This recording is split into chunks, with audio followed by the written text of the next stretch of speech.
Good morning and welcome to the Monday Call brought to you by NZ Funds. I'm Stefan Clark, Chief Client Officer, and I'm joined by Chris Wasley, Commercial Director at the firm. Kieran Reid is more than a rugby player. He's a strategic thinker who overcame many obstacles to achieve a remarkable goal. Twice. Kieran won back-to-back Rugby World Cups and captained the All Blacks to 19 consecutive Test wins, a world record.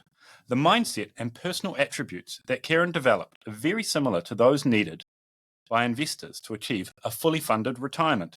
Today, we'll be speaking with Kieran about the valuable lessons and the leadership skills he learned as captain and the importance of goal setting and the team support in achieving long-term objectives.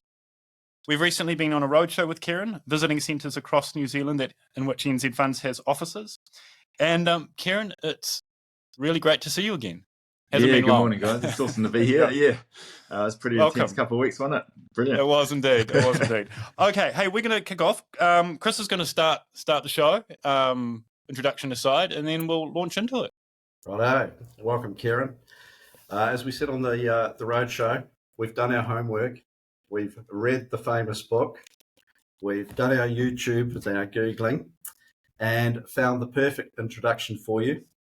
It was written by Scotty Stevenson, who's the same person who wrote your book with you. And I thought it was ideal. It was an interview, obviously, he had with you, and this is how he introduced you to the interview. I'll read it out. He said, "He's still physically imposing, but the playing bulk is gone now. His lean face is mostly a smile. His curly hair is clipped short. Exaggerating ears scarred by seasons spent between the thighs of large men. Put it this way, he won't be getting AirPods for Christmas. He played at 3 World Cups and won 2 of them. What did he learn?" So let's find out. But before we do, let's just start with the elephant in the room, Kieran. When I was first asked if I would look at doing this roadshow with you, the All Blacks had just lost to South Africa in a record score as a warm-up game to the World Cup. We then proceeded to lose to France in the first round of the World Cup. So I thought, well, this is an easy start. So I wrote down what went wrong. But then, of course, we turned things around. And after we beat Ireland and then we got through to the final, I thought I'll be brave here and I'll write down instead what went right. As it turned out, we fell a bit short. So instead of saying what went wrong, Kieran, I'll ask you what nearly went right. How did you see it? Yeah, I think we did a lot right in that World Cup campaign. I think if you look at it, there wasn't too many probably New Zealanders who thought we would have made the final, let alone get a chance to win it. And so, yeah, plenty right. Most definitely, I think the coaching group did a fantastic job. And the players really stepped up, I think, throughout the tournament. You know, probably the frustrating thing from the players' point of view and the coaches will be that it got to that final game and we probably didn't put out our best performance, right? And so had the opportunity in the final to get over the line and didn't quite make it. But unfortunately, that's sport, and I've been in that position before as well. And, you know, you got to turn up on the day and perform, and it doesn't always happen. You put all the effort in to try and make it. So that was awesome to see, you know, put under so much pressure in that final, and the effort and character that the guy showed was huge. So a lot to be proud of, but certainly probably some what ifs and frustration from the players, I'm sure, for the foreseeable future.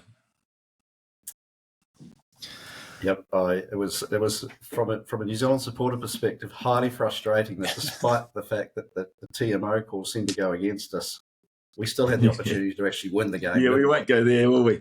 We'll be spend the whole podcast on the TMO if we go there, Chris. It was a very common question on our roadshow, wasn't it? It was. Yeah. Just so you know, Kieran, actually similar to the roadshow, the people who are likely to be listening to the call that you're on now, we've got our professional partners. So they are lawyers, accountants, mortgage advisors, insurance advisors, and financial planners.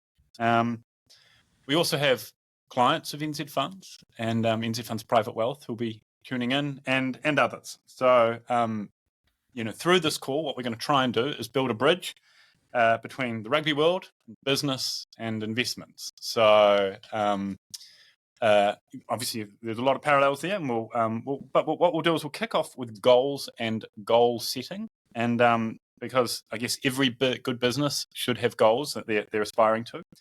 And when we meet new clients for the first time, our first question is to ask them about what their goals are, not just for the money that they might want to invest, but for their future lifestyle. How can we recommend an investment strategy if we don't know what it is that the clients ultimately want to achieve in their lives? So having goals is essential when it comes to investing. Unfortunately, too many people just invest and see where they end up. I read, or rather, actually, Chris, in this particular case, read that Barbara Kendall was who got you thinking about goals. And obviously, she's a very prominent individual. Tell us about that. Tell us about your experience with Barbara Kendall, about your goal of becoming an All Black, and how that evolved through time. Yeah, look, I went to a non-sporting school, I guess you could call it, in Counties Manukau. Papakura, it was Roseville College, and it was a pretty big school. It was 2,000 kids, co-ed school, high school. And as I said, there wasn't too much sport that was focused on in the school. Like, we scraped together our first 15 rugby team. We had a few other individual sport stars, I guess, or people of promise. A trampolinist, I remember. I think maybe a hockey player, a basketballer. Just a few individual people who excelled in their sports, but didn't really have too much in terms of our teams and what was happening at the school. So, I can probably one PE teacher at the school, James Fraser was his name. He had a massive impact on my life, let alone my rugby career and getting it started. He kind of said to the school, can we set up an elite sports program? So he plucked all us together. There's probably half a dozen to 10 of us who would meet maybe once a month together. And he got in different speakers to come and talk to us about, say, nutrition or conditioning, what it takes to be, an athlete in the world now. So had some awesome opportunities there, which we wouldn't normally get. And one of those speakers was Barbara Kendall. And yeah, she came in, talked to us about goal setting and essentially, Barbara Kendall's a Olympic champion, New Zealander, which is amazing, in board sailing. And so she said to us, write down your goals. What do you want to achieve in sport? And so I was playing rugby, and it was kind of a case of, well, what's the biggest goal I can write, which was to be an All Black. But to be a great All Black, I wrote down on a piece of paper, and then we set it out to our the rest of the guys in the group. And I think Barbara was like, oh, it would be awesome just to be an All Black, wouldn't it? And I was like, yeah, well, if I'm going to be there, it's push the boundaries, right? And she got that because she didn't just turn up to the Olympics, did she? She was there to go and win the thing, right? Be the best in the world. So it kind of set me on the stage in terms of goals. And that wasn't really a goal. That's a dream, right? It's an aspiration for me, but you get there through ticking off a few different things along the way. And certainly it probably just gave me a little insight into how I can do that. And I was never a big one for having a 5-year plan or whatever it was in the future too much, but I knew I had to specific, real clear goals for the finite little future for me that really helped me improve. And I think that time at school at Roseville College really helped me and kind of, really probably set that dream alive. It's interesting to see that you wrote in your book that you actually don't write goals down, but you're very strong on visualization. So how has that helped you? Yeah, it's true. It's like, for me, coming from Roseville, I didn't know about these teams I could make, really. I was just playing the game because I loved it for a long time. And then I made a couple of teams, counties, into northern regions, into New Zealand secondary schools in my last year at school. And so, I think for myself, it was an aspiration to try and be better every day. And I knew if I worked really hard and did that, then certainly I could tick off a few things along the way. But I didn't necessarily write down that goal of making this team or that team. But I guess the visualization part of that for me helped was that you could kind of really see a clear picture of what you wanted to achieve. And so I would look at how I could play and performances and how I'd play on the weekend. And essentially that's setting myself up and to achieve those certain goals or those performances that I wanted to put out there. Used that early on in terms of making teams, and then later on it was a case of wanting to play well on the field. And physically, maybe you can't do it all day at training, right? You can't be smashing your body every day. So the work you do off the field and setting your mind up to perform became really crucial. Great. So, Kieran, now you've set your goals. The next step is to put in place the building blocks to actually achieve those goals. And the first one that Stefan and I thought was important was determination. There's no point having goals if you're not really determined to achieve them. And it seems from reading your book that you've got determination in absolute spades. And a lot of that, you may claim a lot of that's attributed to your genes, but from reading the book, it seems to me that your older brother, Gareth, can take a lot of credit for helping you build up your determination. I'm going to just read a quote from the book because I think it's priceless. It says, older brother Gareth was constantly engaged in the kind of fraternal benchmarking that invariably ended in arguments, property damage, or tears, and on many occasions all three. Gareth revelled in his role of tormentor in chief, running the spectrum from simmering older sibling to short-fused psychopath. In turn, I threw myself into my one key brotherly function, to move him from the former end to the latter in the quickest possible time. It was the easiest job of my life. So tell us about those formative years back in Papakura that helped you to develop that really strong will to win. Yeah, most definitely had an awesome childhood. I was only under 2 years below my older brother Gareth. Had a younger brother Mark as well, who's a bit younger than us. So look, it was a typical Kiwi childhood. It felt back then. We lived on a cul-de-sac in Papakura. It was spent outside. Come home from school, Mum would kick you out of the house, and you'd kick a ball around until dinner time, basically, or until it got dark. So, for me, being the younger brother, I wanted to always compete against the older bro. Wanted to play in his games that he was doing. He didn't always appreciate too much of that, I don't think, for a while. And essentially, as it's said, there's certainly times where if he got hold of me, he'd certainly let me know in no uncertain terms, in terms of keeping me on my toes. So, look, it was a case, I think, seeing my older brother doing things out on either at home with his mates or on the sporting field, that I wanted to try and achieve those things right then, right? I didn't want to wait another 2 years to be doing it. So he signed up for rugby at 6. And so I made mum and dad sign me up when I was 4, So I played in a few of his teams growing up too, when he was short. If I was one player short, they'd call me in and I could fill in for his teams he played in for different sports. So, look, it just was something I really wanted to test myself, and that determination comes from that competitiveness. And he wouldn't necessarily always want me to be competing with him. So, yeah, certainly in the backyard, there was plenty of tears when he'd get hold of me and beat me up a little bit. But, I always revelled that kind of competitiveness, and I had a drive to really want to, do my best every time. So, it certainly has some aspects. I guess it's one piece of the puzzle in terms of creating that real drive and internal determination within me. Well, the other interesting thing is you played at number 8, of course, and so you would have come up against some of the biggest boys on a rugby field.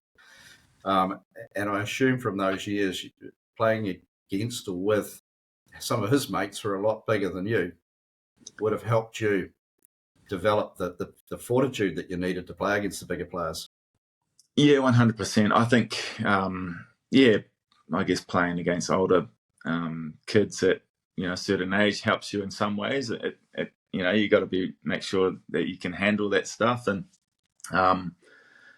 I think it does help you playing. For me in my rugby, I love tackling. I wasn't the biggest guy. I was the skinny white guy living in South Auckland, but always prided myself on trying to take down the biggest guy in the opposition. So I really enjoyed the physicality part of it. Not that I was very physical outside of rugby, really. But the other thing was I played senior cricket at 14, so I was playing against men, I guess, at that age. And that's probably more psychological than physical, but, it helps prepare you, for what's potentially coming. All those things kind of add up, and you don't know at the time that. The cool thing was actually at the end, for how much G kind of really pushed me, and I pushed him a lot over the age. By the time I made first 15 at Rosehall in fifth form in year 11, he was his last year at school, and he was captain of the first 15, and he captained me. So that was pretty cool, and he kind of realised that I was pretty good, and I was useful to him. So yeah, he took me under his wing, which is great. I've got 2 young boys, and their relationship sounds very similar to yours with Gareth, but hopefully it moves to a place as yours did in time. And, I'm sure it will. Yeah. Hey, I read that you've chucked your support behind Voices for Hope for the Voices for Hope campaign, which aims to shine the spotlight on mental health in the world of sport. And their aim is to highlight the importance of seeking support and reminding everyone that it's not too late to rewrite your story. You were interviewed by One News, and you made reference to something called imposter syndrome. That's quite a common term now. Maybe then it wasn't. But what is this, and how did you turn it into something positive during your career in sport? Yeah, awesome. Like Voices of Hope are great. That's about giving anyone a bit of hope. Really, everyone's story is different. Everyone goes through down times at certain stages, but be prepared to voice it and seek help if you need to. So easy to get behind that campaign from my point of view. And imposter syndrome, I guess it's something that literally everyone will face at some point in their lives, right? It's going to high school for the first time and thinking, oh, shit, is this where I belong? Or, making a team, making the All Blacks for the first time, right? You're a young player. Do I truly belong here? So that's basically what it is, going into a new job, a new role, not knowing exactly what you're doing and thinking, oh, do I belong in this role, and can I do it justice? So essentially that's what it is. I think we all face it. If we let it really and hinder us, then it can kind of keep us down and not let us shine. But I guess we use it in the right way, and I think that's what I did across my career. I kind of always felt I was that kid from Roseville College, from counties, who wasn't in the big schools. I didn't grow up in the academies and things and camps that guys were going to. So I always felt like when I started making a few teams, not a real imposter, but I just felt like I maybe had to really prove myself. And so that whole kind of feeling of did I belong really motivated me to work really hard, to put everything I could to try and make sure that if I got an opportunity, I could nail it. So certainly I carried that with me through the teams I made throughout my career. It's interesting, Kieran, when we went on the road show and you talked about imposter syndrome, I said afterwards, that's something we can all relate to. It's amazing how many heads nodded in the audience in each of the centres that we're at. So it very much is something. And I think the big message that we take from what you've just said is use it to your advantage. So well done there. So another building block is basically overcoming setbacks. And you've had many setbacks through your rugby career. You've either broken or damaged toes, ankles, thumbs, wrists, your back, and you've even had concussion concerns. And of course, these are physical setbacks. They then lead on to mental setbacks. So what skills have you learned over the years from your rugby career and how to overcome these setbacks?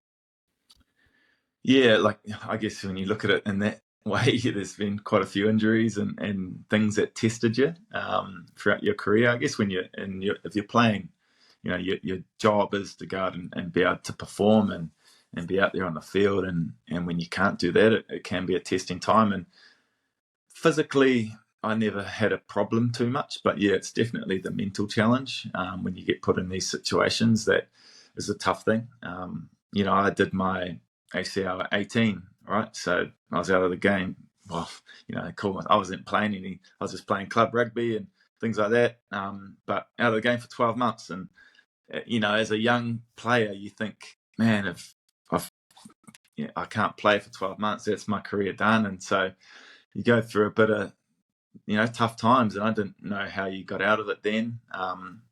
Time always heals, and having some patience helps. Leaning on the professional people in whatever field you're in. So in terms of injuries, it was doctors and physios. Getting a real clear plan in place, structure helped.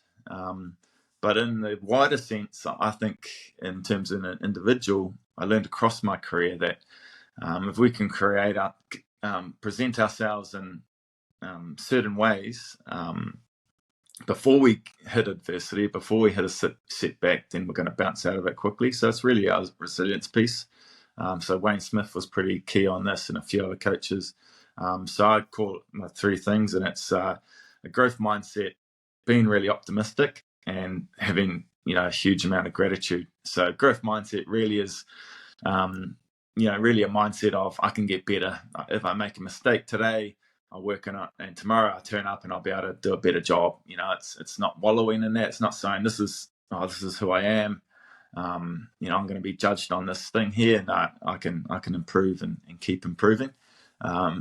Optimism. So that's learning optimism. I think it's a lot of people think we're one way or the other, glass half empty, glass half full, but we can actually reframe and retrain our mind to look at things in just a more positive light. And it's not just being positive, the happy clappy positive all the time. It is genuinely looking at thoughts coming into your head. What if I stuff up this meeting or whatever it is? But then you just got to find it, and that's natural. It's all good for those thoughts to come in. But let's reframe that into what will happen when I nail this meeting. That type of thing. As around the optimism and around being grateful. It's a key word nowadays. But essentially, it's putting perspective on your life, right? For us, it could be, grateful just to turn up at work and I've got my best mates there. I can have a laugh with them, or, it's as simple as waking up in the morning and seeing the sun come up, right? So being grateful for those things puts things in perspective, and you realize that, hey, this little thing I'm going through, maybe I can work my way through it a bit easier, and she won't wallow so long. So yeah, that's probably when I look at setbacks, resilience, it's that growth mindset, optimism, and being really grateful, I think really helps. So the acronym, using an old-fashioned term, is GROG. Growth, optimism, gratitude. That's the one. Yeah. So if we use an investment analogy, Kieran, as a former advisor, I used to always say investing is like climbing a mountain. You never go straight up a mountain. In fact, I've never seen a mountain that goes straight up. You have dips, you have gullies, you have plateaus, you even have crevasses. But if you are investing for the long term, you just have to keep going. You have to ride through those down periods, and eventually you'll get to the top. And there are times when investment markets will be down more than what people might be comfortable with, or for longer than what people are comfortable with. But at the end of the day, if you stick with it, stay the course, you'll eventually achieve your goal. And I remember reading in your book, you said, I have been to the top of the mountain and I will climb out of this valley. I refuse to live down here. So how did you do that? How did you continue to focus on that long-term goal and stay the course no matter what?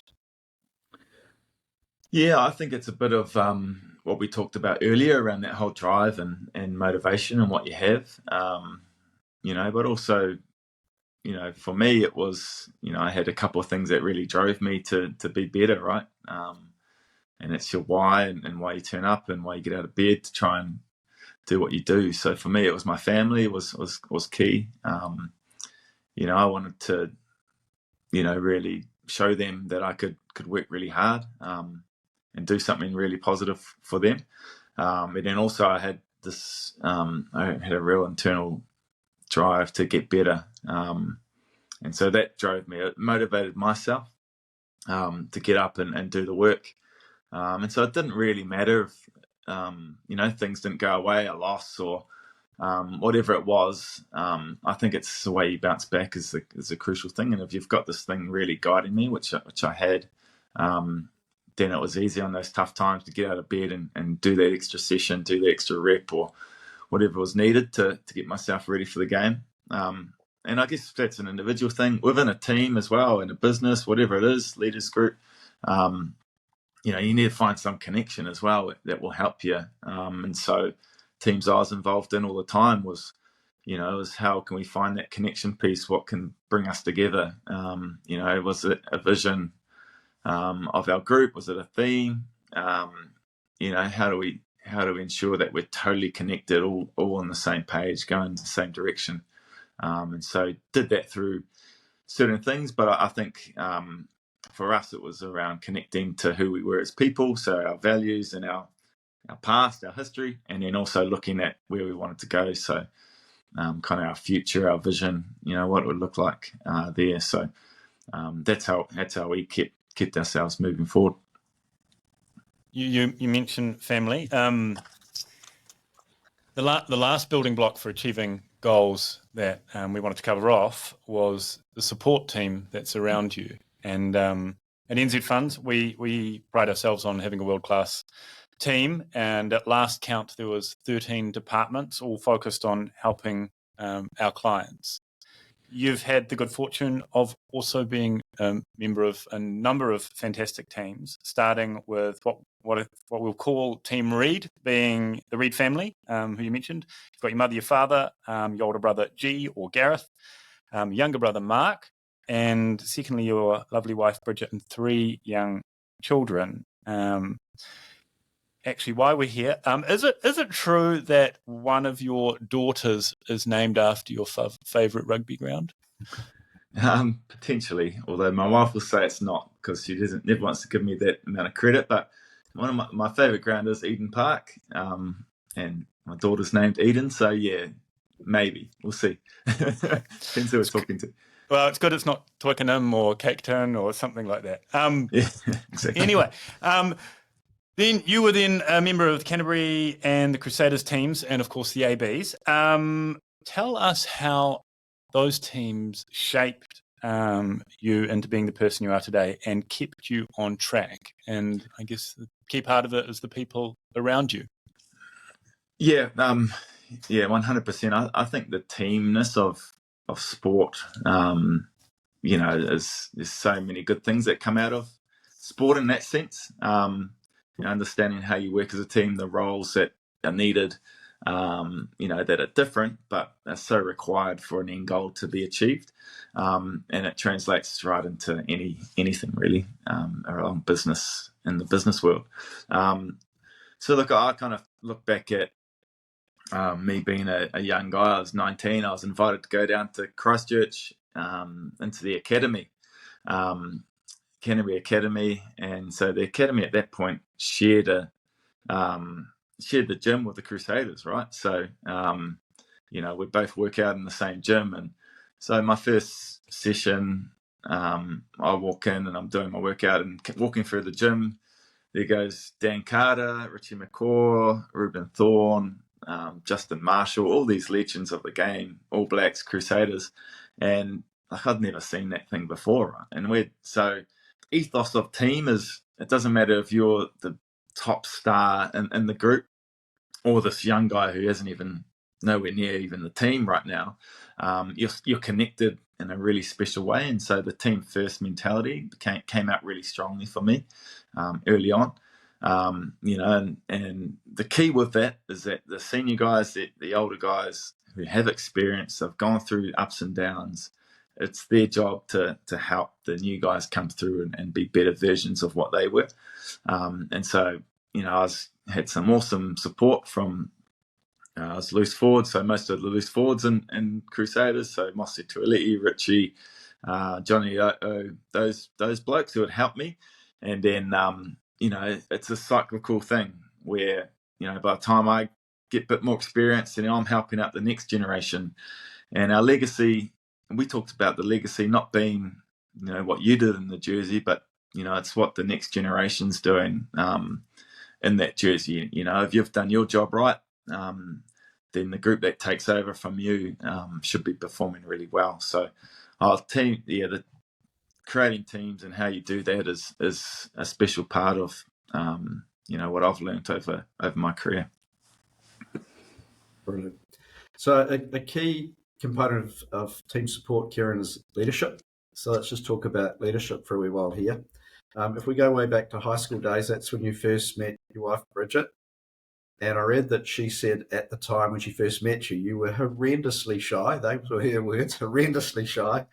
And you also said in your book you seem to have a recollection of spending a lot of your time in tears in your childhood days. So how did a young, skinny boy from Papakura, who was horrendously shy, prone to tears, transition into being one of the greatest leaders world rugby has ever seen? How did you manage to do that? Yeah, look, I don't know, and I don't think it. As you said, I don't think I ever thought I'd be in any position of leadership or be able to get up in front of people and speak and do that as a captain of a sports team, let alone what I do now in my business in terms of getting in front of people as well and public speaking and delivering keynotes and all that. So it's a process, right? I think, there's always something potentially inbuilt in me. It was built off the values that I was given early on, around the people around me. But I didn't lead any of these junior kind of All Black rugby teams, under 19s, under 21s. I was just the bit part team player, did my best for the team, and I was able to watch and learn and listen. And I was pretty analytical in my mind, and I think that really helped me. It kind of meant that I'd watch captains and coaches and say, oh, look, that thing was really good. I'd do that, or no, I probably would do that maybe a bit differently. And so, look, I just, would pick up on things. I think coming from where I was, I never had the confidence in my own ability to speak up, and early on in my career. So very quiet, but coaches and, some pretty key people in my life saw something in me that I didn't at the time. So I think that was the key, right? Is that the leaders around me had confidence in my ability, and then they had to find a way to help me build my own confidence. And they did that through giving me opportunities. And one was at 22, I was named captain of Canterbury NPC team. And so that's just a classic one where I was like, thought I was well out of my depth then, had experienced guys around me. And I made so many mistakes and tried to be someone I wasn't early on and didn't quite know how I had to act, being this captain. But, had an awesome opportunity to learn. And that year is a bit out of the spotlight, I guess, in some ways. It's not very well coverage in the media, but I learnt different things in that time. So, yeah, it gave me a great opportunity to learn. And I guess from there it just progressed, gave me a little taste of leadership and captaincy, and then it just moved on from there. And you learned how to toss the coin properly? Well, I did by the time I'd finished, yeah. My first toss of the coin in a pre-season game against Wellington. I think it was Piri Weepu as captain. And I think I'll say I had my thumb strapped, so I've got an excuse, but I tried to toss the coin and it kind of just rolled off and then just kept going and went under the toilet stall. And so I just said, mate, you can choose what you want to do. He was cracking up. I was interested to discover that Graham Henry asked you to do the lineouts very early in your career with the ABs, and that it's a really important role, and it must have been a big boost to your leadership, sense of leadership at the time, and your confidence. In your book, you described it as a chance to do something that was truly transformational. Tell us why you said that, and how it led to this term, the Teabag, winning the World Cup in 2021. So I think it was 2009. So I started into 2008. So about a year into my career, I'd only played maybe 10 games at the time, or if that. And our line-out had gone pretty poorly. 2009, we lost to South Africa 3 times, and so coaches had a big change of roles and things. Ted came into coaching the forwards, and I think it was the case of the last man standing, but he said to me, look, you're going to run the lineouts. They'd seen something in me, I guess, and I hadn't done it before, but it was a case of utilising, I guess, some strengths that I had, which was a strong sense of strategy. I could analyse things and had a calm head on my shoulders, I guess, to be able to call lineouts in the game. And so it required a bit of analysis of the opposition, say on a Sunday night. It required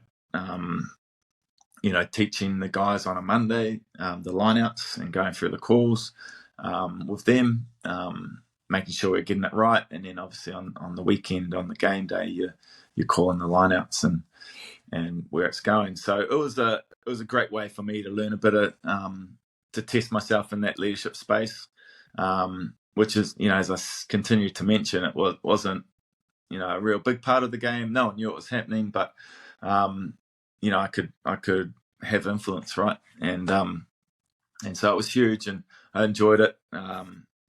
Came up with this calling system that I used throughout my whole career. And calling systems and lineouts are kind of, you work hard to try and crack the opposition's code, and you need a code that no one can crack. And no one cracked our code over the 10 years that I was calling, and so I'm pretty sure the All Blacks still use it now, which is awesome. So you it got share to it? the point. Yeah. It's only Stefan and I listening. Yeah, definitely. Yeah, no, I can't. Sigrid will be with us. It's like the Enigma code, mate. Don't want to let anyone in on the secret. So, I guess for me it was a case of we got to opportunity to work lineouts and bring that into the game, and then so get to 2011 World Cup final, right? And we know the teabag, a lineout move, and Tony Woodcock scores the try. So most games I'd come up with like a special play. I'd look at the opposition and go, they defend like this. We should do something a bit different, right? Bring it down and go through the middle or around the front or the back or whatever it looked like. And it just so happened that France was presenting a picture throughout the 2011 World Cup that was very similar every time they got in that position, in terms of putting two pods in the air and leaving a big gap in between them.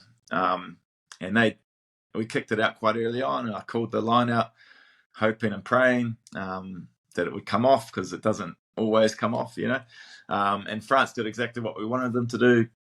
Kiri threw the perfect ball, and down to Tony Woodcock from our jumper, who went through this massive gap and ended up scoring the try that led us to winning the game. So that was a pretty awesome moment to see all that kind of analysis and stuff that you do to come off, and alongside some of the coaches that helped me come up with it. So it was it's pretty awesome, pretty cool to kind of have that feeling.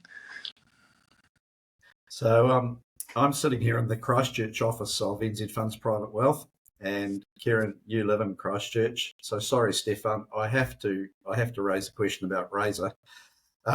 Razor was amazingly successful in building on the Crusaders' culture and team spirit. In fact, you said in your book, I loved what I was seeing. Razor had imbued the entire Crusaders organisation with some kind of Peter Pan magic. And you wrote that he had two simple organisational philosophies. One was come to work happy to be there, and the other one was whinge up. Now, I get the first one, fully understand that, but can you explain the second one, whinge up? What was he meant by that? Yeah, Razor's a different, I guess, to a lot of coaches that have been, I think, in some ways. He's a deep thinker. He's a little slightly different and how he operates, which is great. But whinge up essentially means that, hey, let's not let anything fester. So if you're, say, a rookie player, if you've got an opinion or something that's not going right for you, don't talk to the other rookies or guys there, because all that's going to do is create little cracks, little festering things that aren't going to help us. So talk to a senior player who can, if they can help settle it, they will. If not, they can go to the captain, who could try settle it. If not, he can go to the management or the coach, right? So basically it's a whinge up attitude. So it means that, hey, we don't let anything fester, and we do want opinions. We don't want guys to be sitting on these things that potentially they're feeling. So the only way guys are going to voice their opinions if they feel like it's going to be heard, right? And they feel like they've got something valuable to say. And so that comes through care. And that's where Razor's pretty good. He's, shows genuine care for his players. He's well connected to them, so they feel like they can, ask questions, challenge if they need to, and that's what you need in great environments. You need that real healthy conflict and kind of challenging moments. So it's what that's all about. And I think he'll do well in the All Blacks. He's been set up really well at Crusaders, and hopefully everyone can get behind him. I think the challenge will be, obviously he could build everything up the Crusaders because he spent weeks and weeks, months and months with them all in one go. Not so easy for the All Blacks, I guess, because he won't have that amount of time with them. No, it'll be different, 100% different. Like the All Blacks, you come in and you're expected to win, right? Straight away. You've got perhaps a week or two at most before you play your first test, and that's the time. So it's all about the rugby. It's all about getting them together. So, that'll be the hard thing. You've got 6 months to sit on his hands and wait and be wanting to get hold of players, and you've just got to be patient and realise the time that you've got is different. So, but yeah, he'll be great. I think he'll do a good job. Great. Kieran, the last thing I thought we should talk about is retirement and life after rugby for you. The main focus for NZ Funds is helping New Zealanders, Kiwis, build up their investment wealth so they can retire when they want to retire and enjoy a lifestyle through retirement that they deserve. We call this fully funded retirement. And earlier in the year, we took Nigel Latter around the country in another roadshow, and his big message along the way was that it was very important, super important, to retire to something, not from something. And to me, retirement is where you stop doing your main previous occupation and move into something else. It's not necessarily that you stop; it's just that you change.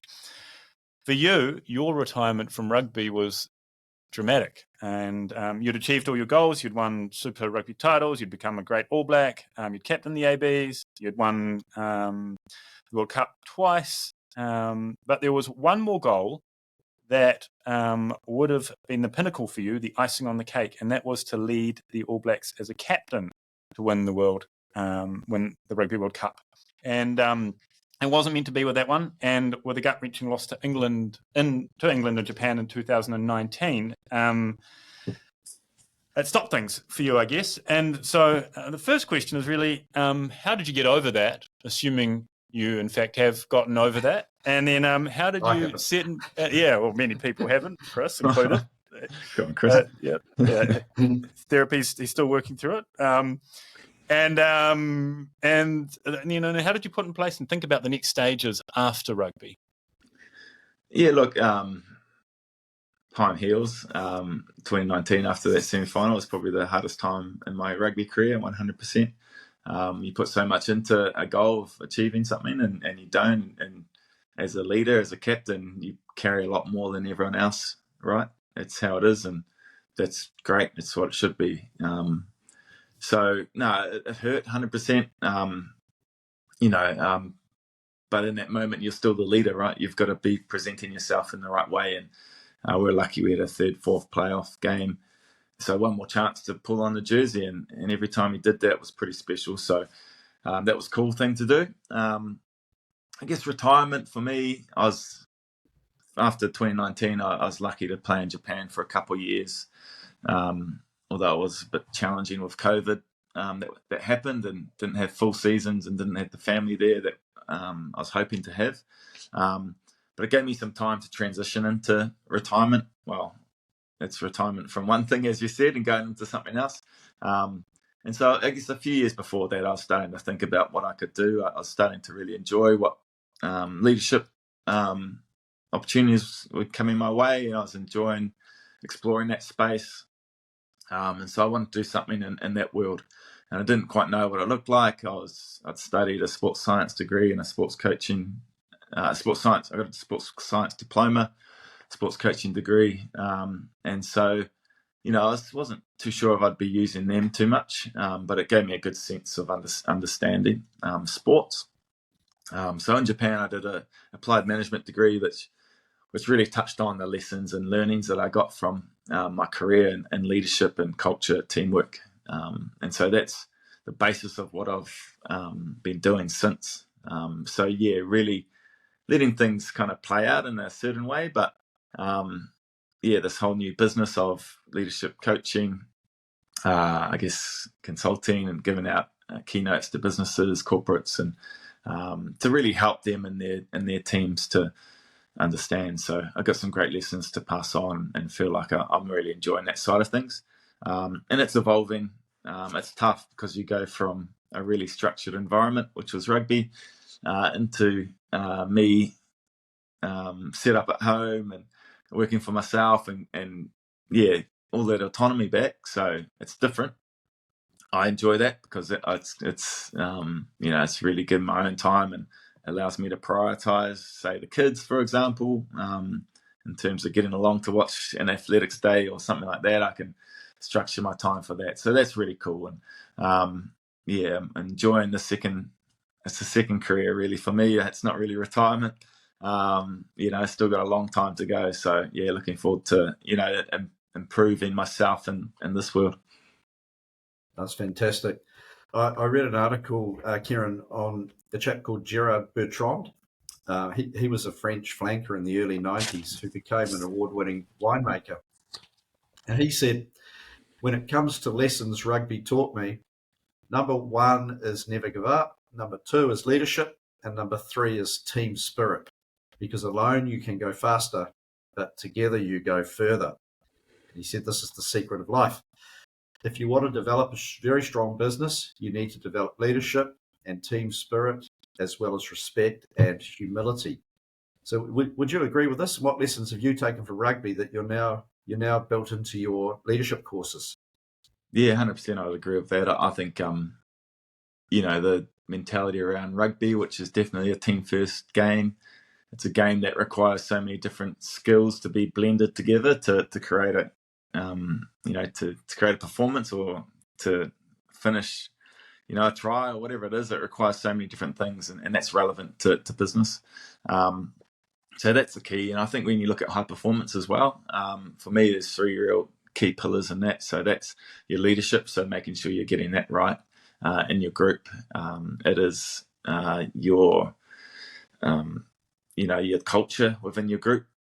So how you build connection, how you understand who you guys really are as a group, and then the last thing is how you work together as a team. And so all that stuff comes out of my rugby learnings, and it's so relevant into I guess life and business or anything. So I personally think too, like I'm a better leader now than I was when I finished. Right at the All Blacks, I've learnt a lot. I've read a lot more. I've got that same mindset that I had when I was playing. It's like I can get better every day. I can learn something new.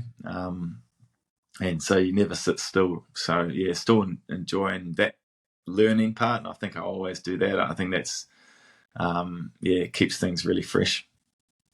Great. Well, we started off this chat with goal setting. We talked about the building blocks for achieving the goals. We talked about leadership. We then moved on to retirement and life after rugby. It's time for us to retire from this now. And I'm actually going to finish with a quote from an anonymous Australian, would you believe?